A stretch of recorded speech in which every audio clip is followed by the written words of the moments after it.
Era la mañana del 05/07/2021. Habían pasado menos de 24 horas desde que la madre de una joven de 21 años denunció su desaparición. Se suponía que había ido al cumpleaños de una amiga a pasar un buen día, pero desde entonces se le perdió todo rastro. Mientras la familia de la chica recorría las calles del departamento de Zacapa, en Guatemala, buscando pistas que los guiaran hacia ella, un grupo de recolectores de leña se encontraba haciendo sus labores en una zona boscosa de Río Hondo, hasta que vislumbraron algo que los dejó sin respiración. El cuerpo de una mujer joven yacía sobre el pasto con claras señales de violencia.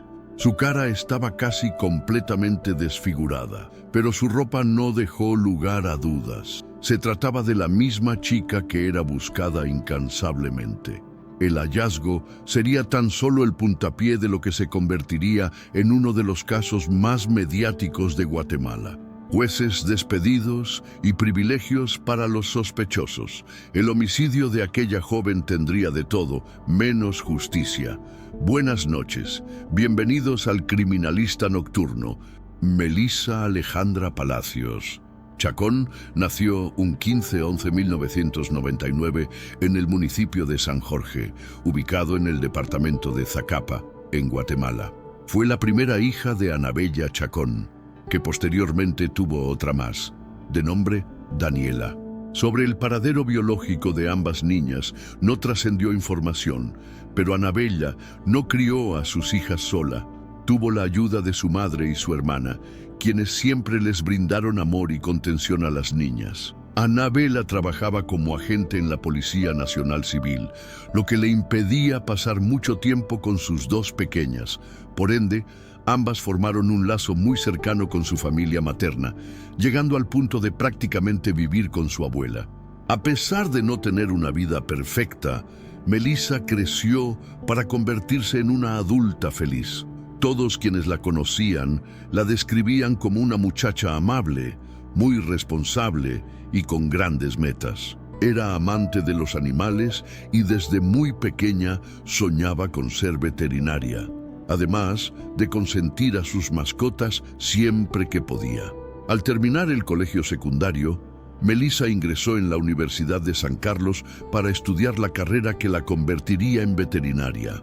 Soñaba con terminar los estudios, conseguir un trabajo relacionado al cuidado de animales e independizarse económicamente. Además, quería ayudar a su familia, devolviéndole a su madre todo el esfuerzo que había hecho por ella y su hermana. Llegado el año 2021, Melissa tenía 21 años y continuaba estudiando para conseguir un futuro mejor. En su tiempo libre, salía con sus amigas de la universidad y se la pasaba en grande. Pero fue justamente durante uno de esos planes que algo terrible le sucedió. El 04/07/2021, Melissa amaneció en su casa ubicada en el municipio de San Jorge y al mediodía les dijo a su abuela y a su madre que iría al festejo de cumpleaños de su amiga Marisa. Anabella no se sentía muy cómoda con la idea de que su hija viajara sola en autobús. Sin embargo, Melissa la tranquilizó, asegurando que se encontraría cerca de su hogar con una de sus amigas. Aquella chica la llevaría en su auto al cumpleaños y luego de regreso a casa. Más relajada, Anabella despidió a su hija y esperó que pasara un día divertido con sus amigas. Pero los nervios volvieron cuando, llegadas las 5 de la tarde, Melissa no regresó. Si bien la joven podría haberse demorado en el cumpleaños, Anabella prefirió enviarle un mensaje de texto a su celular para corroborar que se encontraba bien, pero no obtuvo respuesta, por lo que, después de un rato de espera, decidió llamarla. El móvil la envió directamente al buzón de voz. Finalmente, Anabella marcó el número de la amiga de su hija que festejaba el cumpleaños. Fue entonces cuando recibió una noticia impactante. Melissa jamás había llegado a la celebración. Y eso no era todo. La amiga también comentó que uno de sus familiares se había ofrecido a recoger a Melissa en un punto intermedio para cerciorarse de que llegara tranquila al cumpleaños, pero la joven no había aceptado la propuesta. Rápidamente, Anabela acudió al Ministerio Público para denunciar la desaparición ese mismo día. La policía de Guatemala levantó una alerta Isabel Claudina, mecanismo de búsqueda de mujeres desaparecidas en ese país. Paralelamente, la familia y amigas de Melissa recorrieron todas las zonas aledañas a su casa para intentar dar con su paradero. Pero la búsqueda no escalaría mucho, porque las malas noticias llegaron pronto. La mañana del 5 de julio, a menos de 24 horas de la desaparición de Melissa, su familia recibió una dolorosa llamada. Las autoridades relataron que, a orillas de un camino de terracería, un grupo de recolectores de leña había encontrado el cuerpo sin vida de una mujer con características similares a la joven. El sitio del hallazgo era una zona boscosa de Río Hondo, en la aldea Las Palmas, ubicada en Zacapa. Una vez que Anabela y sus otros allegados se acercaron, vieron que el cuerpo de Melissa tenía claras señales de violencia. Aunque el rostro estaba completamente deformado, tan solo una mirada a los zapatos y a la tela del vestido que sobresalía fueron suficientes para que la reconocieran. Mientras los bomberos municipales escoltaban el cuerpo, Anabela se aferró a él mientras lloraba desconsoladamente. El martes 6 de julio se realizó la necropsia en el Instituto Nacional de Ciencias Forenses. Así se pudo determinar que Melissa falleció por fuertes golpes en la cabeza, probablemente perpetrados con rocas. Eso, además, le desfiguraron completamente el rostro. Durante aquel mismo procedimiento, se descartó que la víctima hubiera sufrido una agresión íntima. Para ese entonces, las autoridades no tenían ni la menor idea de quién podría haber atacado tan brutalmente a Melissa, pero pronto llegaron pistas más desconcertantes. Poco después de la necropsia, se llevó a cabo el velorio de la joven. Allí, sus amigos y familiares aprovecharon para pedirles a las autoridades que esclarecieran las circunstancias de su fallecimiento. El sepelio de Melissa se llevó a cabo 07 de julio en el cementerio de San Jorge. Allí, sus allegados se vieron acompañados de decenas de personas que conocieron el caso por los medios y quisieron brindarles apoyo. La mayoría de los asistentes llevaba playeras blancas, flores y globos del mismo color, en señal de homenaje a la víctima.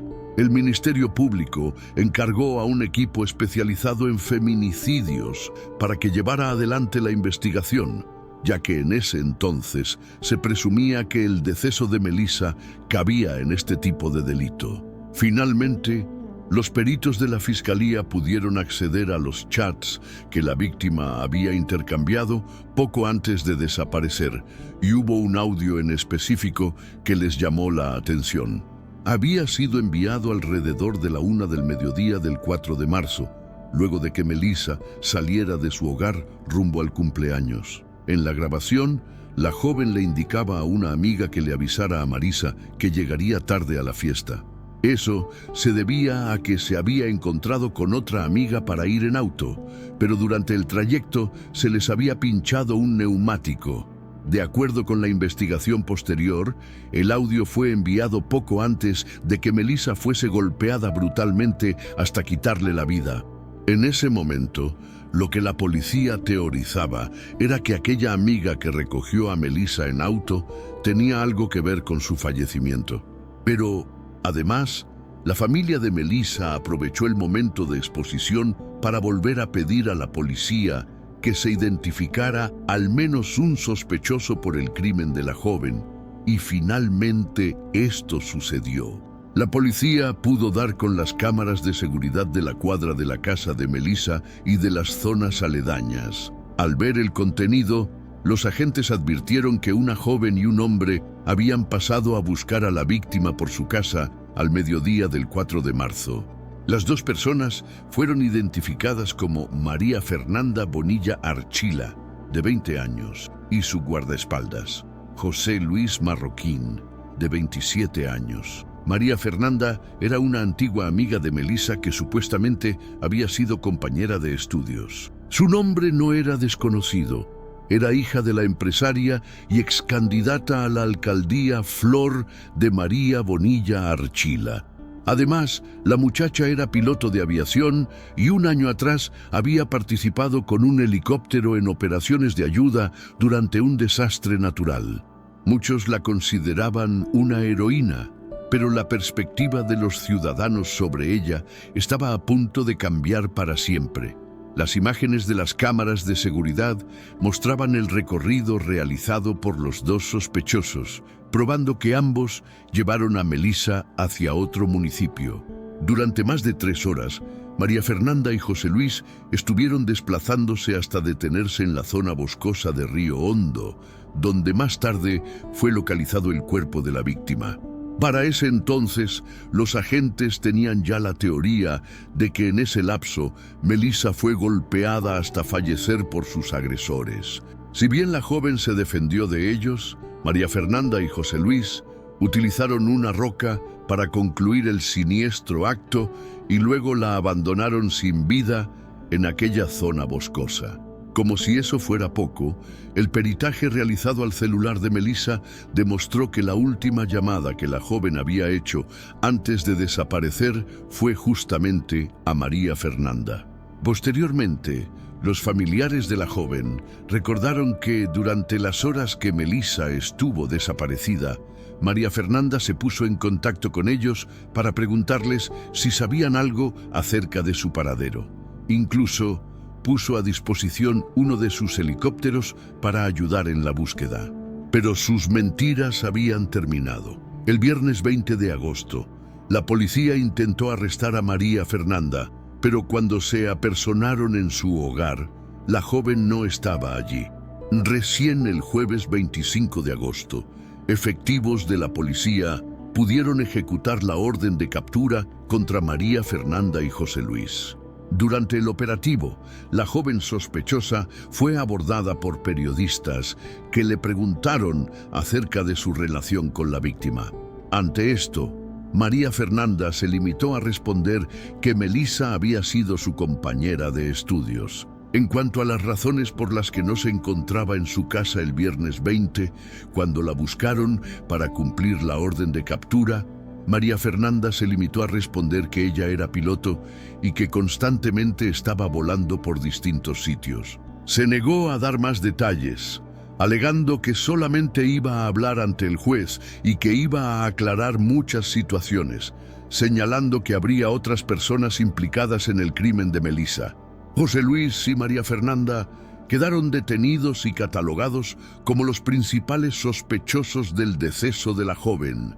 09 de septiembre, María Fernanda y José Luis fueron ligados a proceso por el asesinato de Melissa y las autoridades dieron un plazo de 3 meses a los agentes para culminar las investigaciones. Los acusados debían esperar los avances del caso en prisión preventiva. Para entonces, algunos medios afirmaron que el móvil del crimen tendría algo que ver con el vínculo entre Melissa y María Fernanda. Incluso, se señaló que podrían haber sido más que amigas. También se teorizó que María Fernanda había intentado conquistar durante largo tiempo a Melissa sin tener éxito. El constante rechazo de parte de la víctima habría culminado en su asesinato. Sin embargo, la familia de Melissa negó tener conocimiento acerca de una relación amorosa entre ambas jóvenes. Paralelamente, los dos sospechosos debieron entregar sus teléfonos celulares. Sin embargo, el análisis forense de los dispositivos reveló que habían eliminado la mayor parte de la información de la tarjeta de memoria. De igual forma, los peritos lograron recuperar fragmentos de algunos de los mensajes que intercambiaron los implicados a través de una plataforma de mensajería durante la medianoche del 3 y la madrugada del 4 de julio. El hecho de haber borrado algunos textos solo los inculpaba más. Si bien el contenido de la conversación no ha sido revelado, los medios indican que en aquellos chats, María Fernanda y su guardaespaldas se ponían de acuerdo para llevarse a Melissa a un lugar remoto y acabar con su vida a golpes. Incluso se rumoreaba para ese entonces que los peritos habían hallado un audio donde se escuchaba a María Fernanda exigirle a Melissa la clave de su celular. Pero a pesar de tener todo eso en su contra, eventualmente ambos acusados se vieron favorecidos por un corrupto sistema judicial. 08/12/2021, el juez de la causa, José Maximino Morales González, excluyó de la causa aquellos chats entre los agresores donde hablaban explícitamente sobre cómo llevar a cabo el crimen, lo cual resultaba un punto clave en su contra. Y como si esto fuera poco, cambió la clasificación jurídica del delito, modificándola de asesinato a homicidio en estado de emoción violenta para María Fernanda y a encubrimiento propio para José Luis. De acuerdo con la legislación de Guatemala, el cargo de asesinato podría derivar en una pena de hasta 20 años de cárcel, mientras que el delito de homicidio en estado de emoción violenta es penado con un tiempo de entre 5 y 8 años de prisión.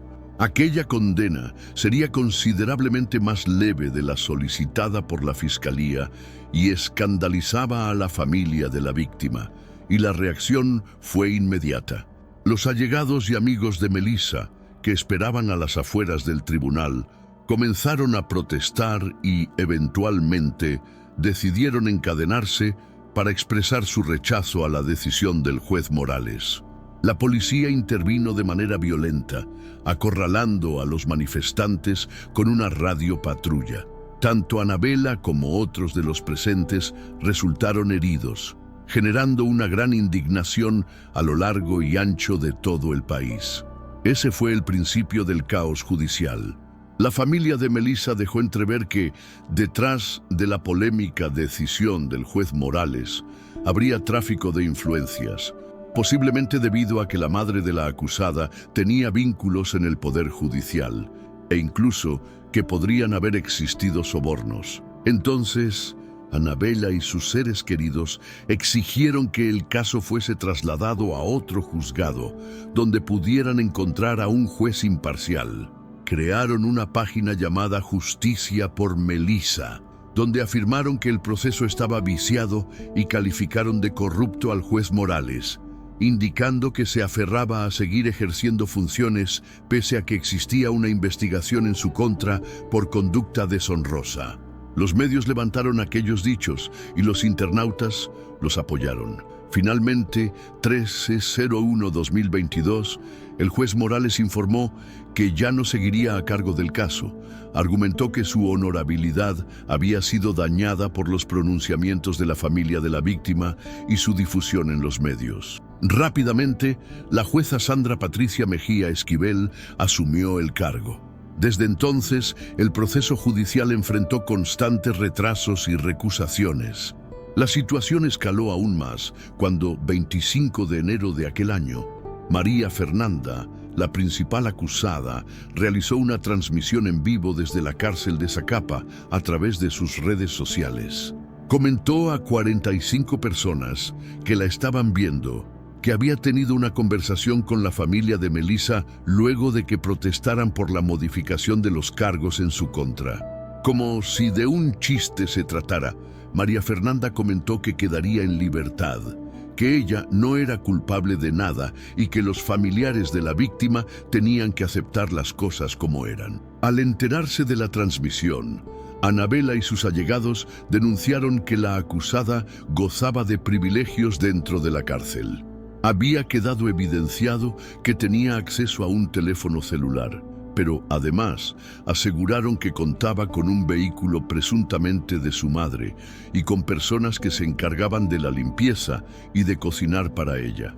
A partir de entonces, no hubo nuevos avances en el caso por un largo tiempo, excepto por el hecho de que, 31 de enero, la jueza Esquivel se excusó del proceso por dudas de imparcialidad y elevó el caso a la Sala Regional Mixta de Zacapa. Llegado 05/07/2023, se cumplieron 2 años del hallazgo del cuerpo de Melissa y su familia estaba muy lejos de obtener justicia. Por el contrario, La defensa de María Fernanda había salido victoriosa en cada uno de los amparos solicitados ante la Corte de Constitucionalidad. Los derechos de la presunta responsable del asesinato de Melissa eran reconocidos por la justicia de Guatemala, mientras que los de la víctima y sus dolientes estaban lejos de respetarse. 8 de septiembre de aquel año, al primer juez del caso se le otorgó un amparo que dejaba sin efecto la decisión de retirarle la inmunidad.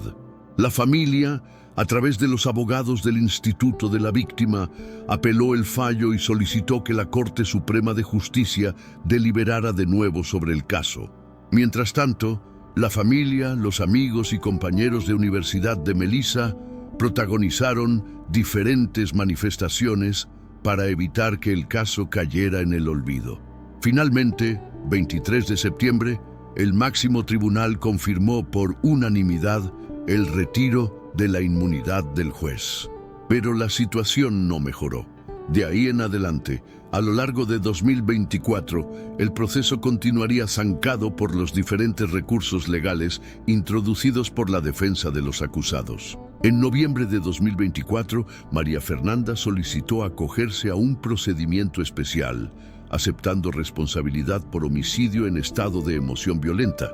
Es decir, admitió haberle quitado la vida a Melissa a cambio de obtener una reducción en su condena. El Ministerio Público solicitó trasladar el caso a un juzgado de mayor riesgo en la capital, es decir, a un tribunal especializado en casos que representan un riesgo para la seguridad de los participantes en el proceso judicial, como jueces, fiscales, testigos y las propias víctimas o imputados. Para eso, alegaron intimidaciones y falta de imparcialidad en el proceso. Sin embargo, en enero de 2025, la Cámara Penal de la Corte Suprema de Justicia rechazó el pedido. Argumentó que la calificación del delito no ameritaba ese traslado. Entretanto, los representantes legales de los acusados solicitaron la aceptación de cargos que fueron conmutados por delitos menos graves para cerrar el proceso y recibir una reducción de pena.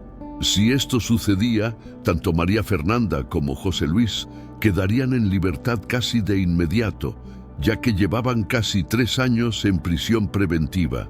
Pero meses después, la acusada cambió de opinión. 12/03/2025.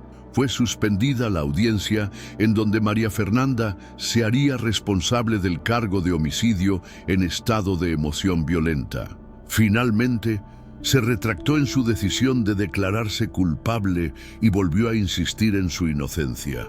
Entonces, la carpeta de investigación, aún en etapa intermedia, debía ser inspeccionada por la autoridad. Recién entonces se podría valorar si existían motivos para llevar a María Fernanda a juicio o archivar la causa.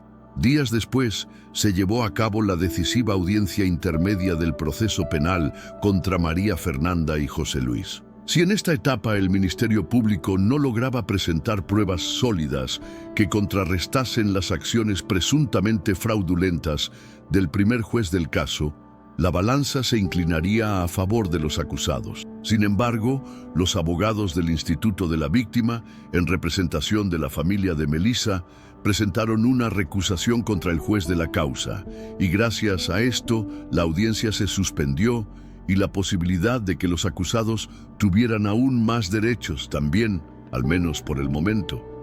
Según los juristas, en la anterior audiencia, la defensa de los acusados se había retractado del procedimiento de la ley de aceptación de cargos. De acuerdo con la normativa, eso debía implicar que el juez no debía inhibirse de continuar con el proceso, lo que generó un conflicto personal. Este mecanismo legal busca apartar a un juez de un caso cuando existen dudas sobre su imparcialidad y debe resolverse antes de reprogramar la audiencia intermedia, ya que allí se define si el caso irá a juicio y bajo qué clasificación del delito. De acuerdo con los abogados del Instituto de la Víctima, aunque el juez aceptó la recusación de manera parcial, lo hizo sin efecto suspensivo. Esto significaba que otro juez de ese mismo tribunal podría llevar a cabo la audiencia en los siguientes días y conocer la solicitud de la defensa, que buscaba que los acusados salieran de prisión. Ante esta acusación, el Instituto de la Víctima solicitó que el proceso fuera elevado a la Sala de la Corte de Apelaciones, para que fuera esta instancia la que determinara quién continuaría conociendo el expediente judicial. Con esa evidencia, la fiscal y el Instituto de la Víctima buscaban restablecer la acusación por asesinato y garantizar una sentencia acorde a la gravedad del delito. María Fernanda no podía ser sentenciada a una pena de entre 2 y 8 años por un asesinato tan cruel. En aquella misma jornada ocurrieron varios episodios que causaron polémica en los medios. Por un lado, estaba el hecho de que hubo un gran despliegue de seguridad alrededor de los acusados, especialmente para María Fernanda, quien llegó rodeada de protección privada y portando un chaleco antibalas. Nuevamente, el trato diferencial se hizo notar, pero además, algunas de las personas que permanecían en las afueras del tribunal pidiendo justicia, la mayoría de ellos allegados de Melissa y activistas, denunciaron que fueron amenazados por algunos de los miembros del grupo de civiles armados que llegó al lugar escoltando a la acusada. Y como si eso fuera poco, también generaron controversia las declaraciones de María Fernanda después de la suspensión del acto. La mujer expresó ante los periodistas presentes: «No sé cuál es el temor de que yo, en su momento, pueda obtener la libertad si ellos, la familia de Melissa, están conscientes de que mi delito no es asesinato. Mi delito es homicidio en estado de emoción violenta». Sus palabras fueron ampliamente difundidas por la prensa y derivaron en numerosos comentarios en las redes sociales. Muchos internautas calificaron la actitud de la acusada de prepotente e irrespetuosa. Expresaron su deseo de que, de ser hallada culpable, se le impusiera un castigo ejemplar. Y finalmente, ocurrió algo que podía cumplir esos anhelos. El Instituto de la Víctima informó que la Sala Mixta de la Corte de Apelaciones de Chiquimula dio trámite a la recusación presentada en contra del juez de primera instancia penal del referido departamento, Juan José Regalado Rivas, quien llevaba el proceso por el deceso de Melissa. Al mismo tiempo, la Sala de Chiquimula dejó en suspenso la resolución del juez, con la que fijó fecha para conocer la etapa intermedia y la revisión de medidas solicitada por María Fernanda, con la que pretendía salir de prisión preventiva. Además, el Instituto de la Víctima agregó que continuarían con las acciones legales para revertir la decisión del juez Morales, quien reformó el delito de asesinato por el de homicidio en estado de emoción violenta. Finalmente, el Ministerio Público confirmó la existencia de un audio que terminó de cerrar las dudas de la ciudadanía. La grabación había sido hecha aparentemente minutos antes del crimen y había sido extraída de un video que se filtró en redes sociales. En la misma, se podía escuchar lo que parecía ser una discusión entre María Fernanda y Melissa. La acusada le exigía que no siguiera hablando sobre ella, aunque en ningún momento dejaba en claro qué era lo que Melissa había dicho. También se escuchaba a la víctima, quien, entre gritos desgarradores, imploraba que la dejasen tranquila y, bajo amenaza, María Fernanda le exigía la contraseña de su teléfono.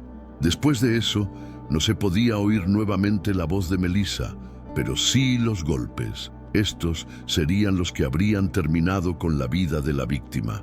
Pero eso no era todo. A los mensajes de WhatsApp que los dos acusados intercambiaron la noche previa al asesinato de Melissa y el audio en el que ella suplicaba para que dejaran de lastimarla, se sumó algo más: la colaboración de un testigo clave en el caso. Su identidad no fue revelada, pues su vida podría correr peligro, pero los medios aseguraron que esa persona habría aportado pruebas a la fiscalía para fortalecer la investigación en contra de los acusados. Y las actualizaciones siguieron siendo cada vez más constantes. 04 de mayo. La familia de Melissa llevó a cabo una protesta en la ciudad de Guatemala para exigir al organismo judicial trasladar el caso contra los acusados de homicidio de la joven a un tribunal de mayor riesgo en la capital del país. Daniela Palacios, hermana de la víctima, declaró a los medios que tanto ella como su familia habían pasado por muchos intentos para dejar el asesinato de Melissa en el olvido y con impunidad, y que por eso exigían justicia. Al acto le siguió una movilización que culminó en la Corte Suprema de Justicia. Allí, la familia de Melissa pidió a los magistrados trasladar el caso a un juzgado especializado en procesos de alto impacto, afirmando nuevamente que, a su criterio, los tribunales de las provincias de Zacapa y Chiquimula habían cometido irregularidades. Cuando Anabela tomó el micrófono, indicó que le apagaron la vida cuando su hija fue asesinada y alertó que si el caso seguía en manos del juzgado actual, los acusados podrían recibir más beneficios y ser condenados por cargos menores. Al final de la marcha, la mujer agradeció a las más de 100 personas que se movilizaron junto a ella para exigir justicia por su hija. 21 de mayo, el Juzgado de Primera Instancia Penal, Narcoactividad de Turno de Chiquimula, programó la audiencia para el próximo 9 de junio. Allí se discutiría si María Fernanda sería enviada o no a juicio por el delito de homicidio en estado de emoción violenta, mientras que José por el de encubrimiento propio. Sin embargo, Edgar Gómez, fiscal de feminicidio del MP, indicó que la Cámara Penal aún no resuelve la solicitud de traslado del caso a un juzgado de mayor riesgo en la ciudad capital. En la notificación del juzgado, también se mencionó que se rechazó la solicitud del sistema penitenciario para que María Fernanda compareciera por videoconferencia por temas de seguridad. Y se señaló, además, que por ser un caso mediático, se solicitó la presencia de la Policía Nacional Civil. Debían brindar seguridad perimetral por un tiempo de 24 horas en el juzgado, desde 08 de junio hasta 10 de junio.